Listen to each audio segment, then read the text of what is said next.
Hello, this is Twyla.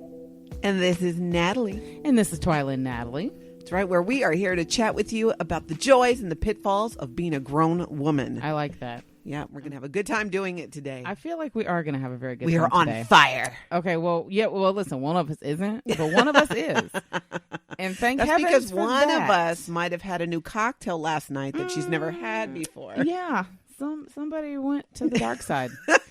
There's a reason they don't sell absinthe in the United States for the most part, and I learned that lesson last night.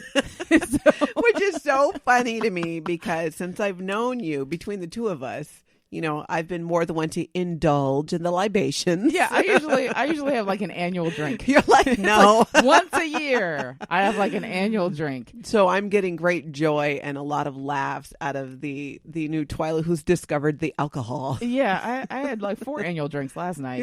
Not good on a weekday. Not good. But I'm surviving. It's like I said, and thank goodness we are a partnership because right. I came not prepared. Yeah, and normally I'm never prepared. I was totally prepared.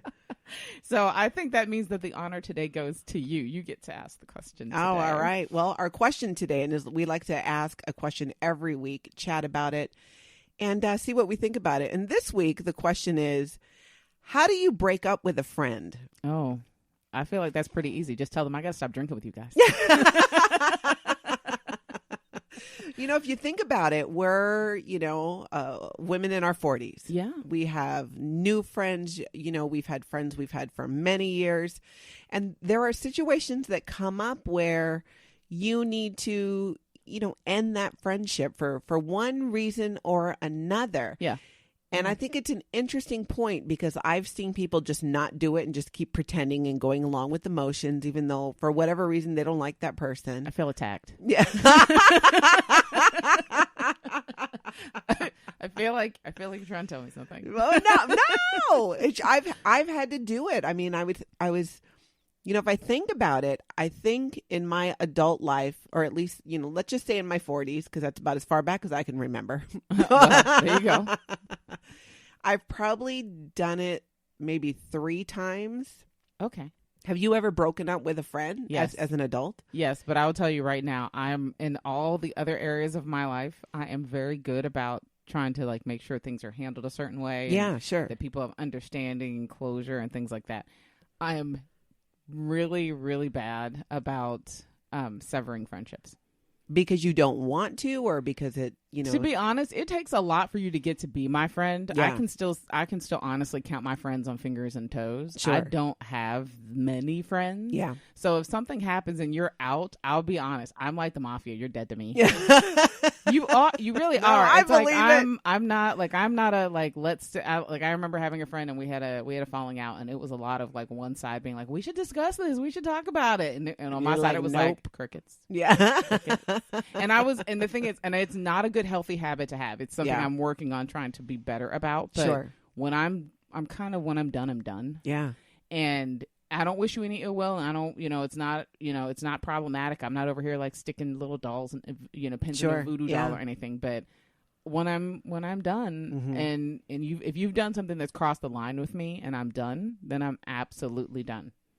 Well, and what do you think are some of the reasons, when I look back on a couple of friendships, one in particular, I just needed more space between myself and that person who was kind of going in a bit of a toxic direction. And if it's one thing today more than ever, and again, I can attribute this to since I've been in my 40s, I'm done letting anybody else muddy up my pool. Oh, yeah. You come in clean, you play nice, or you get out of my pool. I actually really agree with that. Yeah, and I can wave to you, while you're on the sidelines. I'm not going to be rude. I'm not going to be not cordial. Isn't that, I think that's one of those things specifically to women that becomes weirdly problematic. When you have a problem with a friendship. Yeah. Usually the other person doesn't know how to contextualize you being considerate or polite.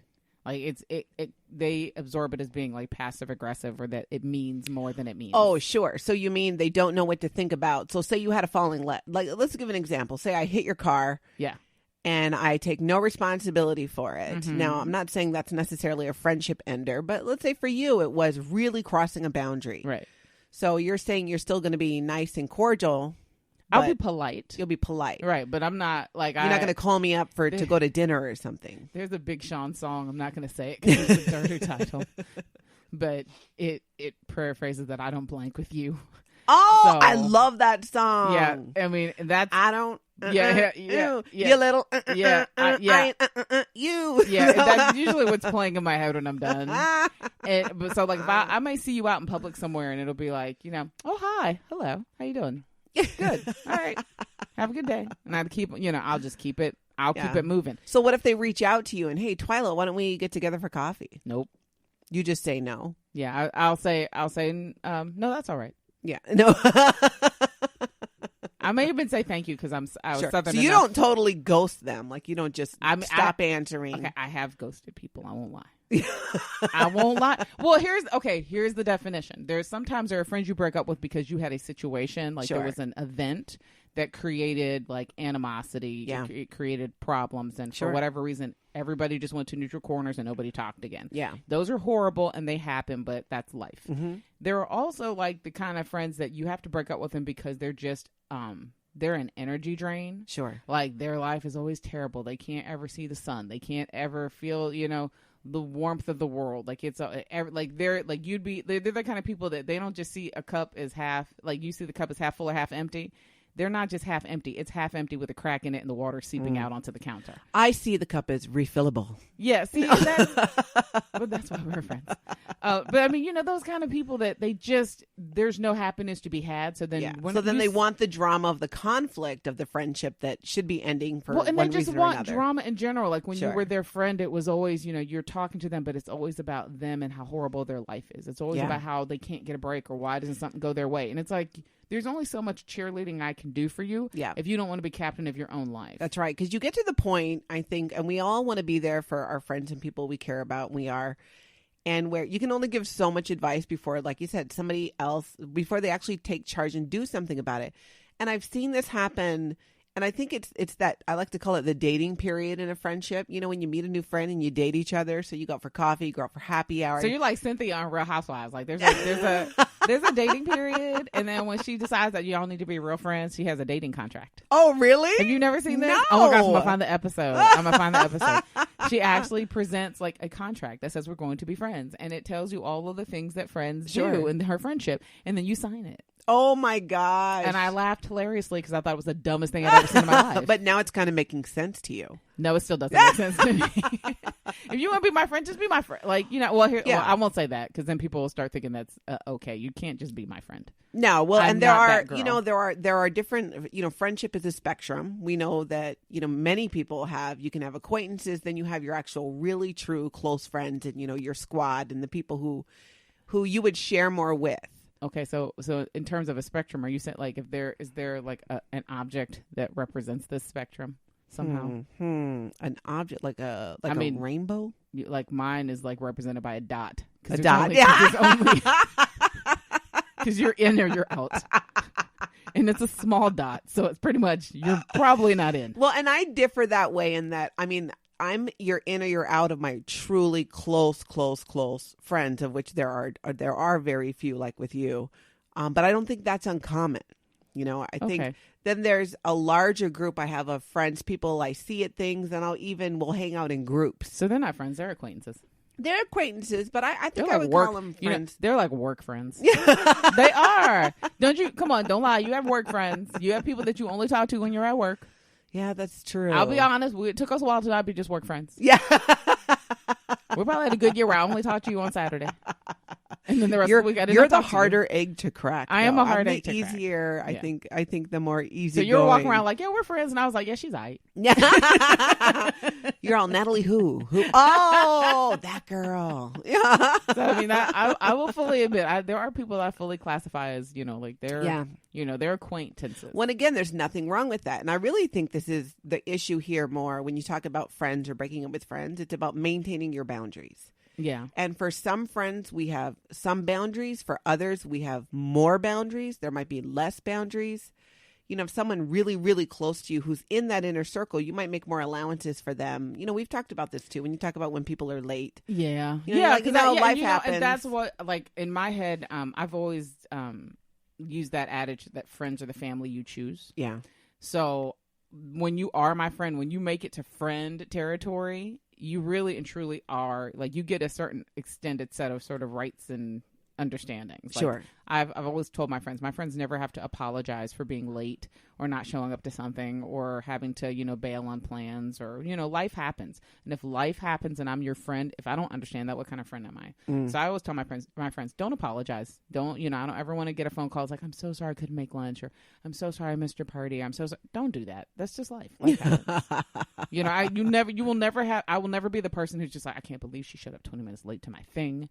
Or, well, no, and you're not, and that's the thing. You're not gonna say that. Yeah. I don't, life happens. I can, be forgiving about a tardy or someone being late. But if it's habitual, even my good friends will be like, look, we all have the same 24 hours in a day. You're busy. I'm busy. I got here on time.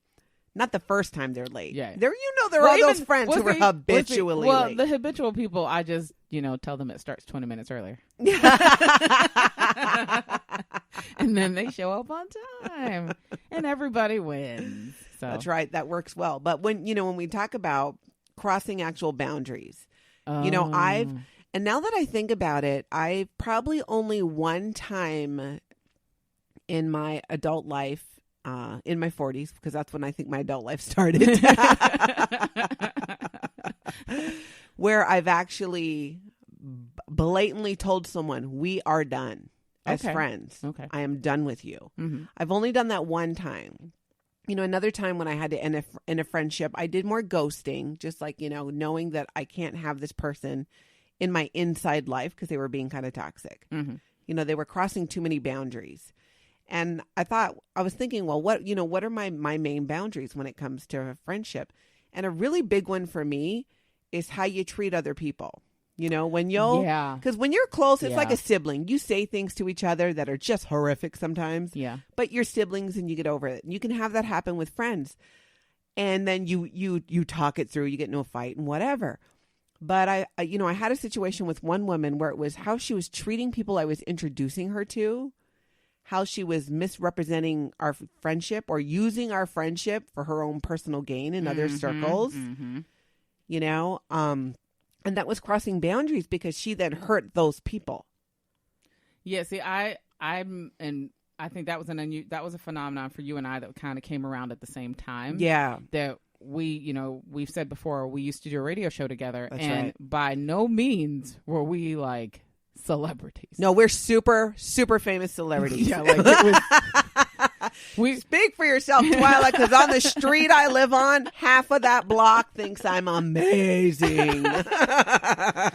But I did find that very unusual very quickly, how some people that I knew to be acquaintances that had never... Suddenly are your best friend and telling people that. Or suddenly were asking for very specific things from me that they would have never asked for under regular circumstances. Like I would never, I know people that are married to important people. I wouldn't go ask them for favors. I just don't believe in that. I don't think that's what you should do. Sure. And so all of a sudden I started getting like weird requests like, hey, can you do this thing for me? Or can you talk about this on your show? Yeah. It's like, no, why are you asking me to do free advertising for you? That's that's inappropriate. Yeah. And and that person, let's say, for example, if they were a contractor or they painted houses, you don't turn around and go, hey, can you paint my house? Right. For free. Right. But people just seem to think that there wasn't a line. Yeah. To boundaries. Again, it kind of comes down to boundaries. It's a professional boundary. And it's, there are still boundaries in any relationship. And when we don't maintain those, I think is where we get into trouble. Or we train everyone how to treat us that are in our lives. We teach people how to treat us. We teach people how to treat us. So if you have a friend where, they keep doing something repeatedly, maybe it's dominating a conversation every time you go out to happy hour. I feel attacked. With other people. Just going to keep saying that. There's obviously some underlying issues that Twyla is having today. Don't drink absinthe. We're not. You'll learn your lesson. But you ever been in a group and there's that one person who always ends up dominating the conversation and making it about her? Yeah, me. You say you you broke your leg. You show up with a broken leg and everybody's like, oh my gosh, are you okay? And then she's like, oh, I broke my arm 2 weeks ago. And now I have. When I was a kid. Yeah. I still have a scar. Did you see it? It's one thing to relate. You got to do the like, oh my gosh, it's horrible. I hope you're okay. Mm-hmm. Let me know if you need any help with, the kids or whatever getting around the house. I know what it's like because I broke my arm a couple of years ago. Leave it at that. Then there's that person. I broke my arm 2 weeks ago and then no one helped me and my son didn't help me. And then I fell down and I had a scar on my head. And then, it goes on and on. Going. Yeah. I know those people. No, it's like showing up to a funeral for someone who died and sharing with people how upset you are about your own drama in your life. Yeah. You're at a funeral for someone who died. Yeah. You're alive. Perspective. Yeah, perspective. A lot of times there's a lack of that. Perspective. Yeah, I agree with that wholeheartedly. And I think those kind of people are easier to, and it's not like I said, I'm not saying it's polite. I'm not saying it's the right thing to do. Don't email me. But it's easier to ghost people. It's easier to just kind of fade out. I mean, come on. Even our social media has adapted to the fact that we ghost people. Yes. That's why Facebook gives you that fun, like, you can now unfollow people, right? But you're still friends, right? You can hit that option where you're still friends, so they don't know you ditched them. Yeah, but you don't see their stuff in anymore. Your feed. And I have to admit, I've thought a couple times about doing that to a few people, where I'm gonna, I'm really tired of seeing some of the things you post, but I don't unfollow them because I am I love a hot mess. Right. So so there's like, and I feel like they're going to do something very asinine and I'm going to miss out on it. Right. I know that feeling too. I used to have that feeling. I now just watch Real Housewives and that makes it hard. Well, I will say this though. Here's the problem with when you do that on social media. When I've unfollowed people so we're still friends, like every once in a while I'll put something up and they'll respond to it because they didn't unfollow me. I just unfollowed them. And then I'll be like, why are you all up in my business? Oh, that's right. I didn't unfriend you. We're still friends. I unfollowed you. Now, mind you, you know what I love? I love when people unfriend me and then they change their mind. Oh, and then they friend request you back? And I'm like, no. I had one person do that 3 times. See, and we're not even really friends in real life. See, nobody gets past one. The first time I see you pop back up on my feed, like, oh, you unfriended me? But see, I can't remember. Sometimes I think that I'm friends with somebody on Facebook and then I come across their page for whatever. Oh, they pop up in my people you may know. And I go, oh my God, did they unfriend me or were we never friends? See, I told you the difference between you and me. I don't friend anybody. Yeah. So if you friend me on there, you my Facebook is still pretty You can small. remember. There's enough that you can remember. Yeah, I know who the people are in there. So when you disappear out of there and it's like, oh, and then you pop back up and like, I want to be your friend again. It's like, well, you didn't really want to be my friend 5 minutes ago. So I feel like we're good. Like you made a good decision, sir. That's right. And it is interesting, like you said, how social media evolves to accommodate these social issues we have in real life with people. Well, now it's getting super passive aggressive. Like I hope that like now you can put little like weird things on there to show your displeasure at something you've seen or something. Oh, you mean the angry face or the sad face? Why can't we just be nice? Like it's either like or nothing. I don't need all the extra it's stuff. Creating that engagement because you might see a post you don't like it because it's something horrific that happened, but you want to respond with more than a comment. So you have the option now to do an angry face. See, that bothers or me. a wow. See, I like it because it gives me more options or ways to acknowledge people without necessarily having. Again, Twyla, I'm trying to track a few thousand friends here. Yes, you got people to manage. You and all your associates. I'm managing all my acquaintances. I literally have to manage like you and my sister. So when she says something I don't like, I just text her and go, "Girl, that was dumb." Yeah, anything that makes it easier then I'm all for. Right, and then when you put something up there and I don't get it, I just nod my head like, "Oh, no." Yeah. Now just keep on moving. I'm good. I know I'm going to see you in a week anyway. I'll just say it when I see you. It's fine. I don't think I've ever, had and again, we were talking about our question is, have you ever broken up with a friend? In real life, we're not talking about unfriending people on social media. Although it's part of it now. It is. It really is part of it now. It is. I have a very large list on Facebook of people I've blocked. But these weren't necessarily friends of mine in real life. It were people who got inappropriate. That's a whole nother conversation because that's, you and I get that quite a bit. Yeah, it's right. People love to try to call me names on social media. it's, it's almost something I need to put on my resume. Like I've blocked 5,000 people on social media. So, that's kind of a given. No, I was blocked by a famous person on Twitter. You and me too, girl. Hey, that's right. We have it in common. We were both blocked. We're not saying it because I'm proud of it. Oh, we are saying. I was just about to say. Okay, go it. ahead. I'm sorry. Go for it. I didn't know if we were saying it. We were blocked by Kirstie Alley. Mm-hmm. She hates us, apparently. Well, I'm an ex-Scientologist. I left Scientology in my adult life, and I grew up in it. And I talk about it when it comes up, and I'm very honest about it. Yeah. And I found myself blocked by her. And when Twyla and I did radio together, we would speak about it on our show. Yeah. And we found out we both got blocked. Remember that day? Okay, we're going to tell you a little quick radio story. So we're on the air. We're just talking about something that was in the news, something related to it.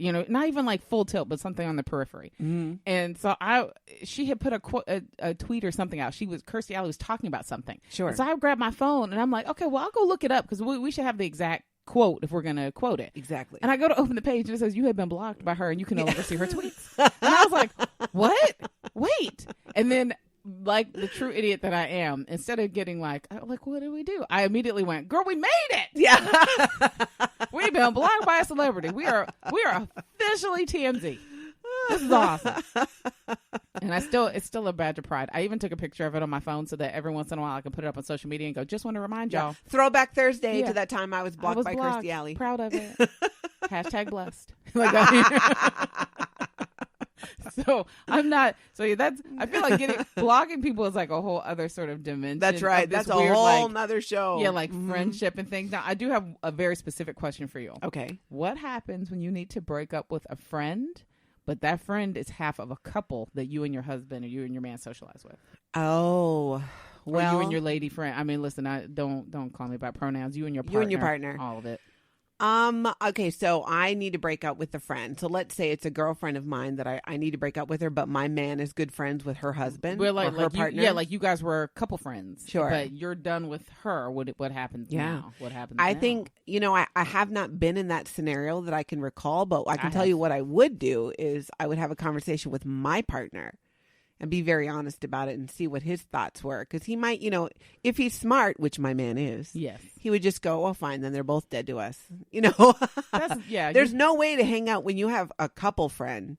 Yeah. And you've always done it that way. There's really no middle ground. But I would take it up with my partner and then just try and, back out of it gracefully. You know what's funny? If y'all think I'm bad, my husband's worse. Oh, my gosh. I can only imagine. Yeah. My husband is like, he's had the same, 8 friends since he was 7 years old.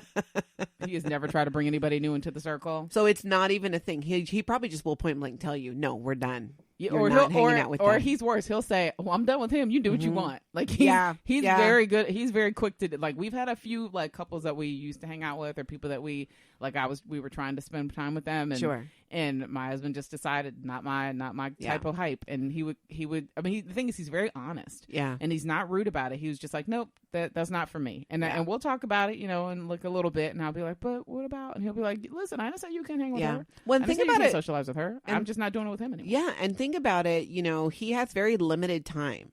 Yeah. So that time that he's going to dedicate to a friendship needs to be somebody who, for him, it's really worth spending the time with. Yeah. Doesn't mean you don't get along with the person. I have had it happen where I've had a couple friends that my guy wasn't particularly fond of, and I just saw them by myself. Outside of that, we would get together. It does get a little awkward in the beginning, though, because if you've attempted to hang out as couples, and then... Well, and I guess it wasn't that situation. We weren't hanging out as couples. It was a single friend. Okay, and you were trying to who would come over. Oh, okay. And I would have to agree the way that person behaved was obnoxious. But then I still saw them outside of my relationship with my guy. And then interestingly, though, I ended up not seeing them at all. Oh, okay. Yeah. I think he's almost a better judge. I always want to give people the benefit of the doubt too many times. Yes.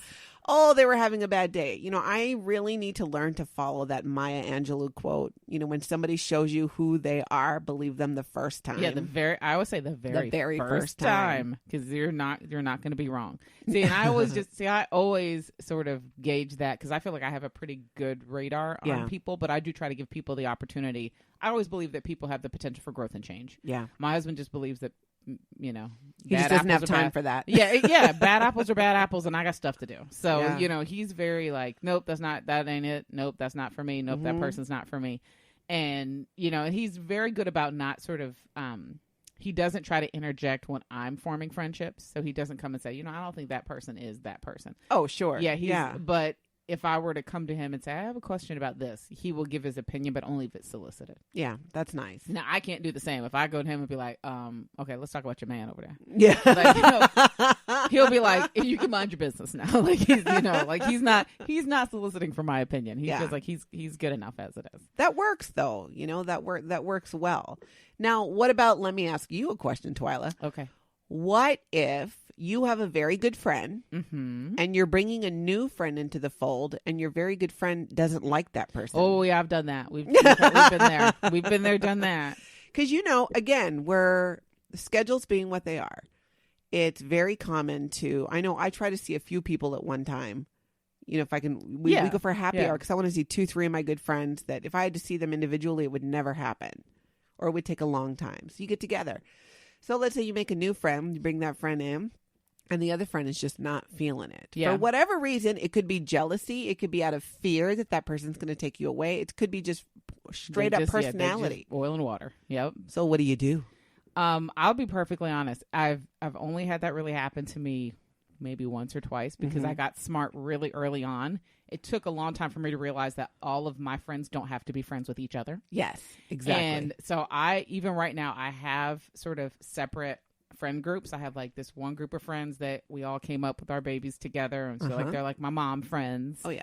Then I have, you know, like the girls I drank with last night, my new, you know. Your new boozy friends. Yeah, my new bougie drinking friends. I have, you know, my old friends, the ones I came up with and grew up with. Yeah. You know, I have a group of like people in my family that we're just like we're friends. We might all be cousins or whatever, but we're friends. Yeah. And I have, you know, like I have disparate groups of friends that are kind of not connected, but they all are connected through me. Sure. And I learned really early on, it's not a requirement that all those people need to interact. Exactly. Yeah. That is a really, really smart life lesson there. Maybe once or every so many years, every couple of years, I'll bring everybody together, you know, for like my birthday or something and put everybody in the same room. And I'll even admit, even when I do that, that's a little tough on me because then I'm doing this thing where I'm managing people who don't really know each other. So I'm spending a lot of time being like, oh, this is my friend that I call, you know, this one that I talked to her about this and this one. And I had to learn too that it's okay to talk to the different groups of friends about my other groups of friends without feeling like I need to, you know, somehow connect y'all. You know, in some sort of relationship. So my mom friends know I have these other friends, and these other friends know I have my mom friends, and you know, and so on and so forth. But I've yet to have somebody come to me and be like, I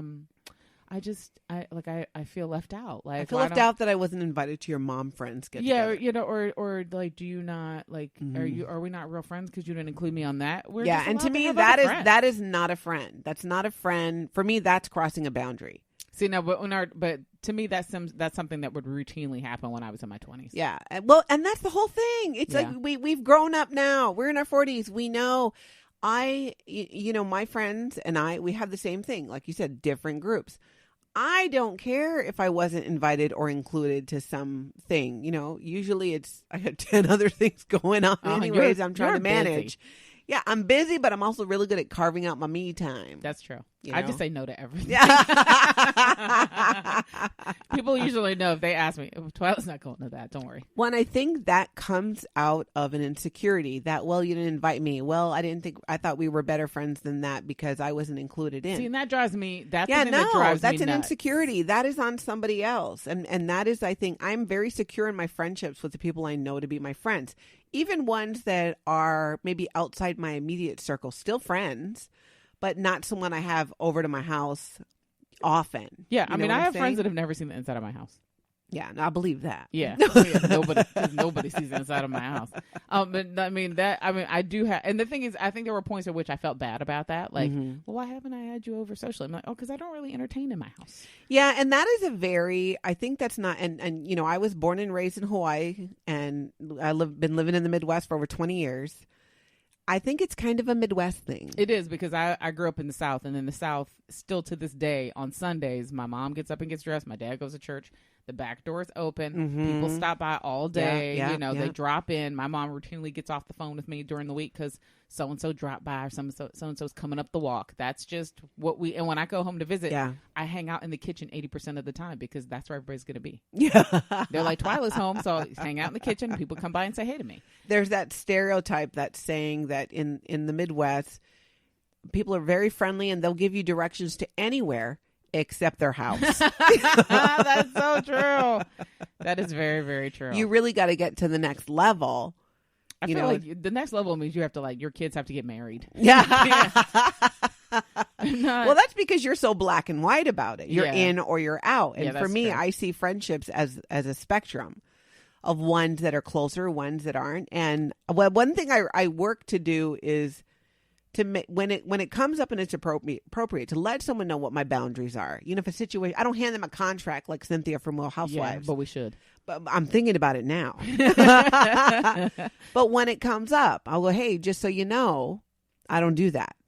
Or, I don't, you're very good at advocating for yourself that way, though. But I will say, as nice as I am. Yeah, but I've always been very impressed with understanding, given what I know about your background and given what I know about your history, that there are certain things that you needed to work your way up to and things that you're not comfortable with. And you've always been very good about it, because when things like that happen to me and I'm not okay with it, I'm usually the person that's sitting there giving you the side eye. Yeah.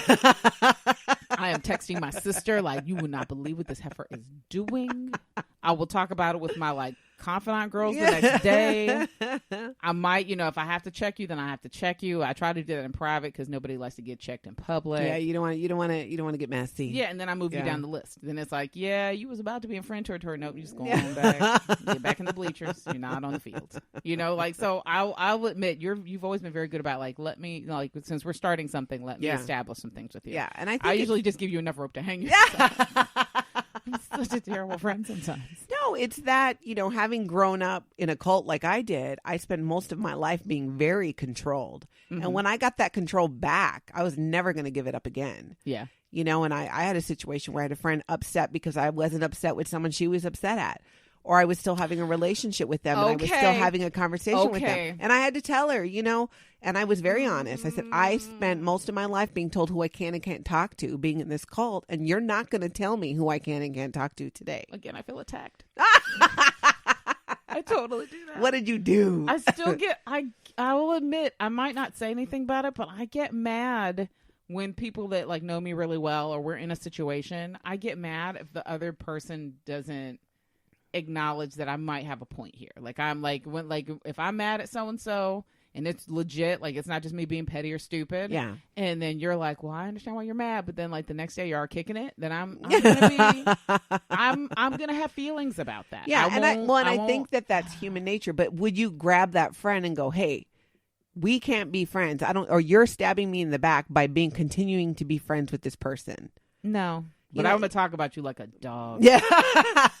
I won't lie. That's you know what? I will say this. That's that one weird friendship boundary that I've always struggled with, is the idea that if I'm your friend, and I'm talking about you outside of your company, I always have had to say, anything I'm willing to say about you, I have to be willing to say to your face. Sure. Yeah. That's a good rule of thumb. Yeah. And it is.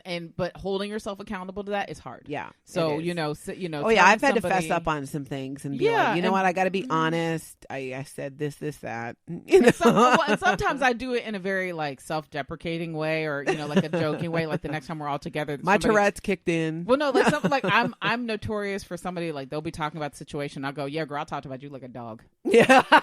And then we'll laugh about it, and I'll go, I did, but this is why. I'll explain it, but I'll be no, but this is why. But I'll admit it was hard for me to get, because the thing is, you have to get right with yourself on stuff like that. If you're gonna, you got to put up or shut up. You know? It'll create a wedge otherwise in any relationship. Yeah, that's amen, sister. That definitely it will do. So and if that's your real friend, you'll work through it.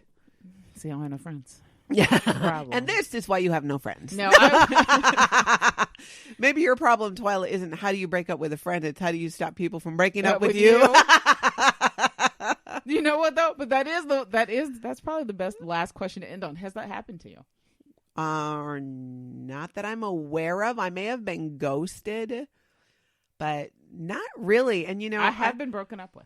Really? Like point blank where they told you? I have been broken up with, where it was like, well, dang. I just can't do you right now. Yeah, like, well, like, I can't have you in my life. Dang. Yeah, like, wow. It was, yeah, I mean, it was. What did you do? It wasn't all my fault. Run over somebody's cat? I got caught in a really bad situation that involved multiple people, and it happened that I was holding a piece of information that I should have disclosed, and I didn't because I thought I was protecting someone, but in turn, I was looking like in hindsight. I would be angry if someone hadn't told me what I knew. Yeah. And because I didn't tell when it came out, it looked like I was hiding it or helping to keep it a secret. Oh, sure. And so, I mean, I didn't just get ditched by one. I got ditched by an entire group. Like I did. I got an entire group of people broke up with me as a friend. Wow. And it was tough because I didn't know, because there's that point where it doesn't matter if you're right. And it doesn't matter if you have any kind of high ground. It's just, it is what it is. Did you get hurt? Did it hurt you? Yeah, it hurt you. It hurt me too. And now there's no middle. And I think there was even a point down the road where there was like overtures made. Yeah. You like maybe we handled this poorly. And I'll be perfectly honest. At the point that the overtures were made, I was still probably too in my feelings to even deal with it. Because I told you, I usually just, when I break, I break. When I'm done, I'm done. Yeah, you're done. So it was, it was like, I don't wish you any ill will. And hopefully one day our paths will cross again. But I can't do this right now. Mm-hmm. I just can't. Yeah. And you got to respect that. And it does hurt. I can imagine that. But at the same time, I would respect that person for knowing their boundaries. Yeah, I was never angry with that person. Like, okay. I fully, like, when it all happened, it sucked. Yeah. But I always maintained that I fully understand. If it was me, I would probably do the same thing. Mm-hmm. You have to do what you have to do. You have to protect yourself. You have to, when you're just trying to survive whatever it is you're going through, you do what you need to do. I would never begrudge you having to do what you had to do. Exactly. And then I'll be honest. It was kind of like I gave that wide of a berth thinking that it would come back sooner than it did. And then when the more time that went on, it was just like, but I'm not really the bad party here. Like it, but you kind of ended up being the scapegoat. And there's like nothing that unifies a group more than having a common enemy. Right. And the thing, and it sounded like they made it about you. Yeah. And it kind of turned into where, there were sort of multiple things that were wrong in the situation. Yeah. But the only person that really got punished in the situation was me. So you took one for the team. I really did. Yeah. And then, like I said, by the time the team figured out that maybe I shouldn't have been the one to take one for the team, I don't want to be on the team anymore. Mm-hmm. So then it was like you came back and it was like, well, I got a new team. Yeah. It was kind of important. Yeah. And that's an important part of it too. Like in the process like this of whether you're breaking up with somebody or somebody's breaking up with you, in terms of friendship, you have to figure out a path to move forward. Yeah. You can't just sit and just, go. Well, you should learn from any relationship. You should. And friendship is like that as well. Learn, okay, moving forward, either how could I have prevented this or what would have fixed it? You learn and hopefully make adjustments in your behavior, No, I'm just fine. I'm good. And this is why you have no friends. I know, exactly. I can't wait till my friends actually hear this episode. This has been an intervention for Twyla. We just didn't want to tell her. I cannot wait until my friends hear this episode. They're all going to be going, oh, yeah. Wait, I'm going to get a bunch of texts like, it was so-and-so, wasn't it? I'm like, this was not passive-aggressive shade throwing 101. No, we are trying about my experience. Exactly. And that is a valid issue, I think, especially with grown women. How do you break up with a friend? Have you ever broken up with a friend? And I think we did a pretty good job answering that question. At least I hope we did. Yeah. If you ever learned anything else, just learn to be more like Natalie and less like me. Boundaries. And you'll probably have a lot more friends. All right. Well, then, as always, we want to know what you think. We want to hear hear your thoughts. We want to hear what you have to say about it. It's super easy to get in touch with us. Go to Facebook. On Facebook, there is a page. It's Matriarch Digital Media. Go on that page, like the page. You want to like the page so you know when things are happening. That's right. But there's a lovely little send message icon. Just tag that, and it'll take you into a message. You can send us your thoughts. Hashtag it Twyla and Natalie so that, folks know you're talking to us and not other people. But we want to hear what you have to say. Eventually, we're going to get around to doing a good old-fashioned mailbag show. Yes. And when we do, I think it's probably going to be 30 or 40 minutes of us just giggling at people calling us names. But we're going to give it a go anyway. So we definitely want to hear what you have to say. And as always, we appreciate everybody listening. This is a fun exercise. I'm enjoying it quite a bit. It is. It's really helped me cut down on my therapy bill. And on that note, we'll see you next time.